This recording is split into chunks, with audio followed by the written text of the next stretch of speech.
This is the Speaking of Writers podcast. I'm Steve Richards. The book is Carl Perkins, The King of Rockabilly. The author, Jeff Apter. It is the first updated biography of Perkins in decades. 1966 was the last one. As Paul McCartney said, quote, if there were no Carl Perkins, there would be no Beatles. Acclaimed music writer Apter recounts Perkins' remarkable life story, the triumphs, the tragedies, and career highlights that include some of the most pivotal moments in music history. Over the following decades, Elvis Presley, Johnny Cash, and countless other artists from the Beatles, Tom Petty, and Bob Dylan to Eric Clapton and Jimi Hendrix performed and recorded his songs and became Carl's friends, collaborators, and champions as well. This book, rich with insider detail and background into Carl's private battles, humanitarian work, and personal inspirations. This is a fascinating, in-depth look at his one-of-a-kind legacy. Jeff Apter has written more than 30 books about music and musicians, and his work has been published all around the world.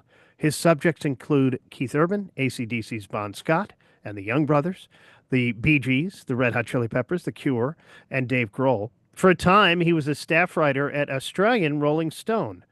Lives near Sydney, Australia. He's got a website too, jeffapter.com.au. Happy to have for the very first time Jeff Apter joined me here on the Speaking of Writers podcast. Jeff, welcome.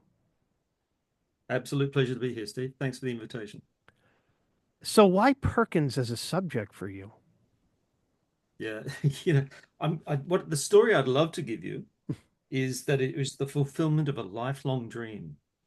The story I'm going to give you is a sequence of happy accidents, essentially, which look is not uncommon in the writing world. You have grand plans. As a writer, obviously, I have subjects that I've always longed to write about.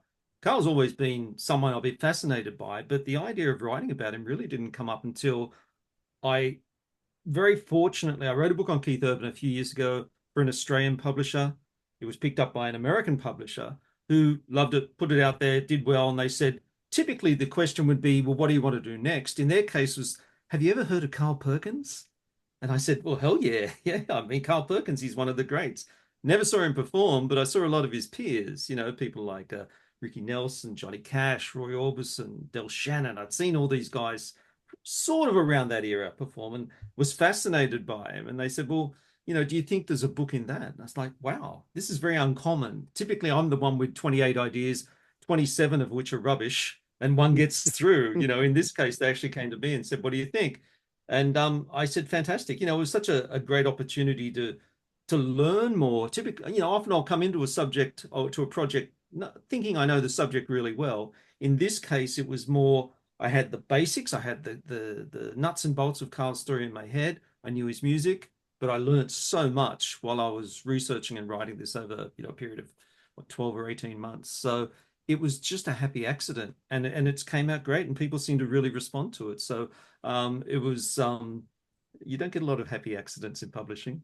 Mm. You develop a thick skin, you get a lot of rejections, but a happy accident's really nice, and something like this is just a blessing.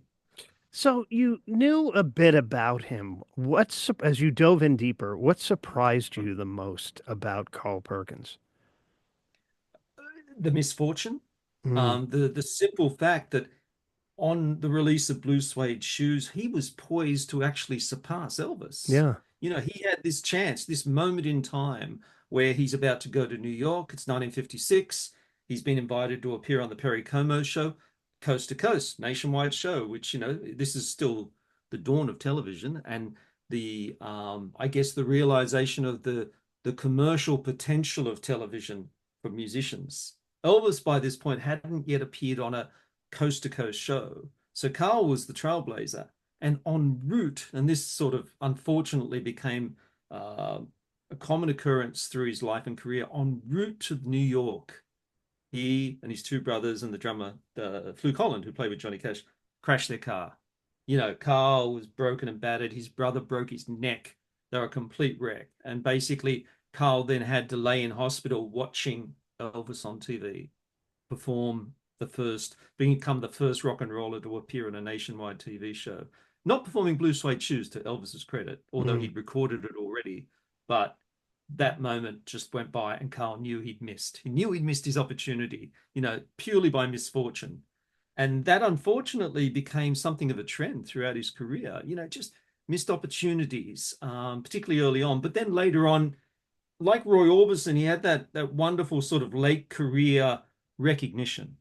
People really started to come back to him and say, this guy's a trailblazer. This guy's an important figure in rock and roll. This guy's someone we should pay homage to. And that happened much later on in his career, in much the same way it did with Roy. So, when he died, I guess he was at a point where he was really being properly acknowledged, not just by his peers, but by the people he'd influenced as well. So that's great. But there were a series of misfortunes. His brother died as a result, not directly, but indirectly died as a result of the accident. His other brother, Carl, eventually had to fire him from their brother's band. There was a lot of misfortune happened in his life that just interrupted his career, just stopped the flow of what could have been a great, great solo career. And he could have been, as I say, just for that moment in time, he could have actually trumped Elvis. Mm. But, Carl was also a pretty humble guy. And I think he looked at himself in the mirror and looked at Elvis and figured, I think he's got the wood on me. And he said it himself. He said it quite openly, look at Elvis, look at me. By the time Elvis had broken through, Carl was a married man with kids. Mm. So, he was living quite a different life and had quite a different sort of appeal, I guess, than Elvis did. Elvis was a sex symbol and Carl understood that he was never going to be that. So, yeah, he was always sort of, I guess I learned that he was almost like a shadowy figure in some ways to these incredibly famous son artists, Jerry Lee Lewis, Elvis, Johnny Cash, Roy Orbison, people who came through there. Carl was sort of always in the background. But, like I say, towards the end of his career, he really got that recognition that he deserved. Let's talk about some of his relationships. So the 60s rolls around and the Beatles revered him. So much so that when the Beatles, I think their first major British tour, early 1960s, George Harrison changed his name to Carl Harrison, Yeah. which I think is, that's a huge statement. By the time they met, the Beatles had just about started to explode. I think it was 63 when Carl was in the UK and met them. And his career by this time had started to really take a nosedive. But like a lot of his peers, and also a lot of the blues guys before them, they discovered there was a whole new audience in the UK, college students, blues aficionados, music aficionados, people who are really into Americana, I guess, what we now call Americana. Yeah. They really wanted them. There was a big market there for them. So there's some funny stories about Carl meeting the Beatles for the first time and, George Harrison coming over and virtually, saying, my God, I'm meeting a deity, the band I once named myself after, and asking specific questions about what keys certain songs were in, and then turning to his other Beatles and say, I told you we were playing it in the wrong key, because Carl was there. And of course, also the simple fact was Carl was always a very practical guy. And when the Beatles started recording, they did Everybody's Trying to Be My Baby, Honey Don't, Matchbox, big paydays for Carl, huge paydays, the likes of which he was not seeing from his own career at the time. So, there was a lot of benefits. And the relationship, particularly with George Harrison, was very profound. They stayed in close contact throughout Carl's life, to the point that when Roy Orbison tragically died, George was toying with the idea of inviting Carl to join the Traveling Wilburys. So he could have been, Roy's replacement in the Wilburys. It didn't come to pass, but it says a lot about the respect that George in particular always held for Carl. What was his upbringing like? Let me put it this way. It was very hard for me to fully grasp the severity of it, the poverty. I come from a working class Sydney suburban background, and it was like I was living in Beverly Hills by comparison to the Mm. upbringing of Carl. He was raised in a place called Tiptonville. It was sort of halfway between Memphis and Nashua, but nowhere in particular. It's just cotton picking country. He and his brothers and his parents all worked picking cotton. And which is where Carl got his first musical education. But it was dirt poor. I've seen photos of the shack essentially that they were raised in. Miserably cold in winter, unbelievably hot in summer. Barely a home at all. Just this shack, very much like you see with Elvis, with Johnny Cash. Mhm. So these guys had a lot in common about being raised poor. education was never high on Carl's priority because as soon as he started to learn to play the guitar, and he was taught to play by a black field hand who he worked with on the cotton plantation, he knew that music was probably his escape from the type of life that his parents had endured up until that point. So yeah, dirt poor, and it was a real common bond between some of these guys at Sun Records, Johnny Cash, Elvis Presley, Jerry Lee Lewis. They all came out of real poverty, so they bonded quite strongly over that, and they all knew that music was potentially their escape from that, and in those cases, it proved to be the case. Yeah, the way up. You know what surprised me? His tireless charity work. That was one thing I wasn't aware of, and it came out of really just again just happenstance. Carl had I think three kids, and he was reading a newspaper report about a kid that was abused by his parents, and he looked at this photo, and this is we're now in the early 80s, and the kid in the photo reminded Carl of one of his sons. And it just affected him really deeply and profoundly. And he said, now, what can I do to prevent something like this? And he started with a telethon, and I believe now there's still, many years after his death, there's still the Blue Suede Shoes charity auction every year in Jackson, which raises hundreds of thousands of dollars. There's a Carl Perkins Center for the Prevention of Childhood Cruelty. You know, it really under the radar in a lot of ways, despite despite a building with his name on it. Yeah. But a lot of it was very much under the radar. He brought in celebrity and musician friends to perform at these telethons and charity events, raising hundreds of thousands of dollars and doing it very much purely inspired by that, you know, by the grace of God, that circumstance could have been me. I could have somehow been in that situation, or my son could have been in that situation. So it was really, it said a lot about the guy, a very humble guy, a very charitable man, and I think someone who definitely didn't do it for the kudos. He just did because he felt it was the right thing to do. And as I say, still raising hundreds of thousands of dollars every year. What now, 25 odd years after his death? Jeff, what was your research like? Was he a diary writer? Did he keep journals? Was there any material like that? He'd written a memoir, sort of co-written. It was an odd approach to it. He had a co-writer working on a memoir. So some was in first person, some was in third person. So he'd never really written the traditional memoir. This is, I think, mid 90s he did that. He did a lot of interviews and he was always very forthcoming in interviews. Obviously, the big problem from my position is not just Carl, but most of his peers are no longer with us. So it's very hard to get first-hand reports.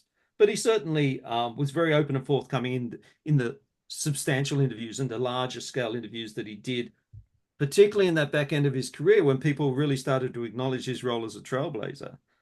You know, Rolling Stone magazines such as that really documented his career in great detail. So that proved really useful.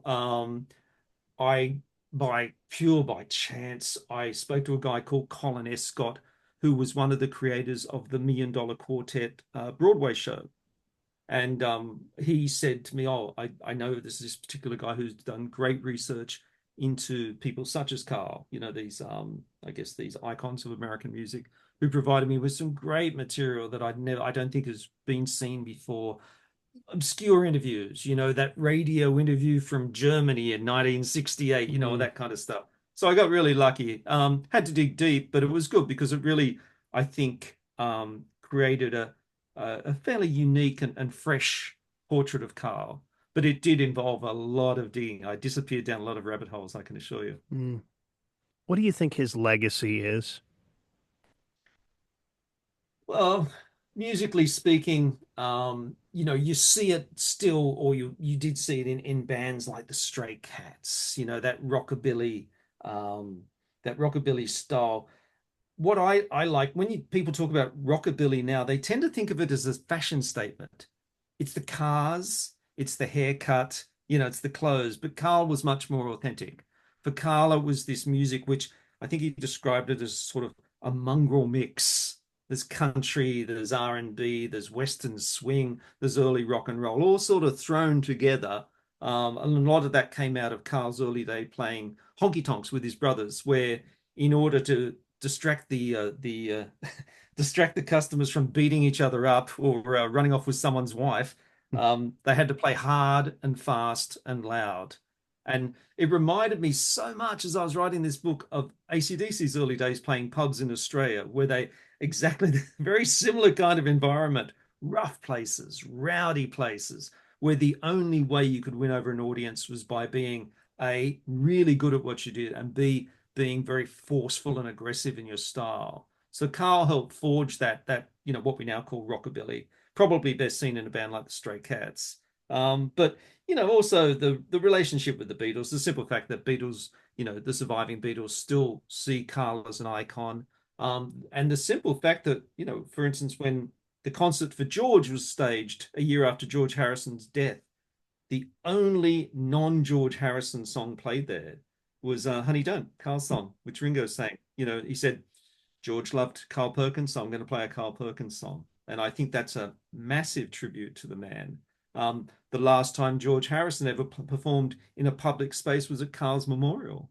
He got up and played a song unexpectedly. He had to be coaxed to do it, but it says so much about the impact that he had on those guys, and that he had on rock and roll going way back to the early 50s. That legacy I think, is huge. Yeah, and you mentioned the Stray Cats a couple of times there, and Slim Jim Phantom wrote the foreword to this Yeah, book from the Stray yeah, Cats. I was really lucky there, and it's great. He described Carl as a rockabilly Buddha. Mm. Yeah, I This like that. wise man, and I love that. Carl became a mentor to these guys too. A very very generous guy with his time, with his I think, if I was in the Stray Cats, the idea of sitting around one night as Carl Perkins regales you with stories about Sun Records in the 50s, you're going to stop working. You're going to sit and listen. And I think Carl was that kind of guy, and he was very generous with his time and his memories. And as I say, also with his charity work, which was huge. How'd you become a writer? Again, oddly enough, series of happy accidents. When I sort of think it's best to say I didn't really know what I wanted to do until I was deep into my 20s. Went through school, uh, read a bit, not a lot, but I read in my late teens. I read No One Here Gets Out Alive, which was Jerry Hopkins' biography of the Doors, written with Danny Mm. Sugarman, and it was the first time. And I was always a huge music fan. My brother was a massive British Invasion fan. Introduced me to all that great music. I was a big Dylan, Lou Reed fan as a kid growing up in the 70s. Um, but I read this book, and it was the first time I'd read a book about music and musicians that wasn't it like a scrapbook. It wasn't some fan thing. It was a serious work. It was a great biography, and really inspired me at that point. And I read it and went, I want to do that, but I have no idea how to do it. But I want to do something like that. I stumbled through a bunch of fairly mundane white collar jobs. But one day I was reading a magazine and I came across this record review, and it was an early REM record. And I was a big fan, and I completely disagreed with everything that was said in the review. And so, just, out of anger, I wrote a letter to the editor saying, and there was no byline on the review. I remember this. And I said, oh, whoever wrote this, he's an idiot. He doesn't know what he's talking about. And I cited all these facts and things.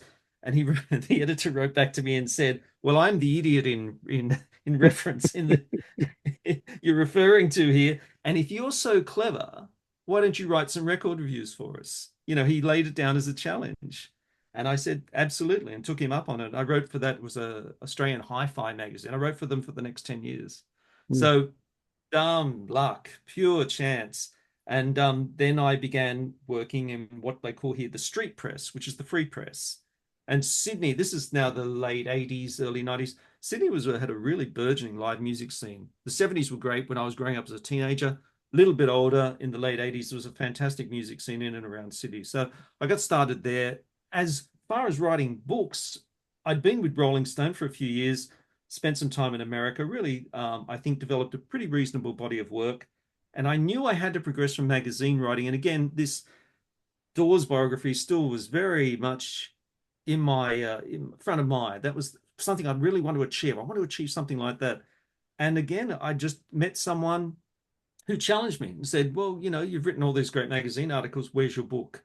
And it was a publisher. And she said, I will give you a deal if you can come up with a good subject and give me a good pitch. and it was a book on the band Silverchair, Mm. and that was the first book I ever wrote, and that did really well.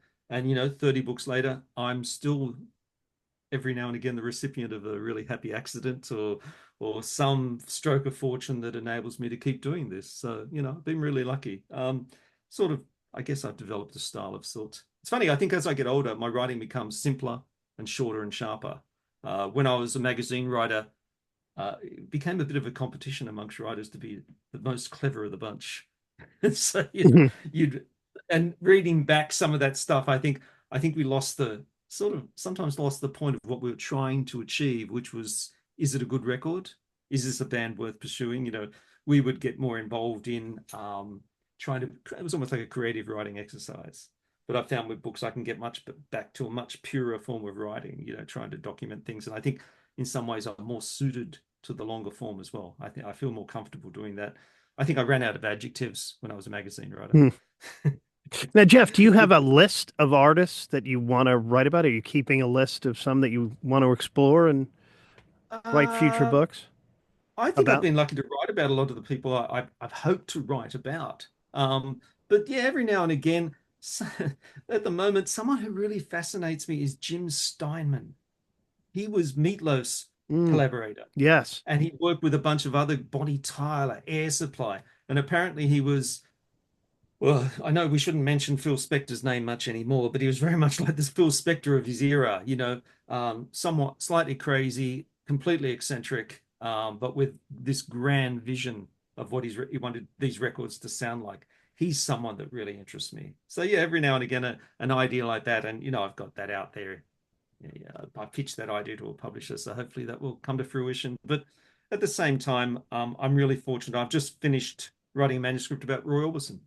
So, who, I have this great memory of seeing him when I was in my early 20s in a working man's club in Sydney and just being astounded by this guy who was at that point 30 years into his career and his voice was still crystal clear, pure. Mm, And the emotion in his voice for a man who just stood there basically, dark shades, dark clothes, barely moving on stage, was just incredibly profound.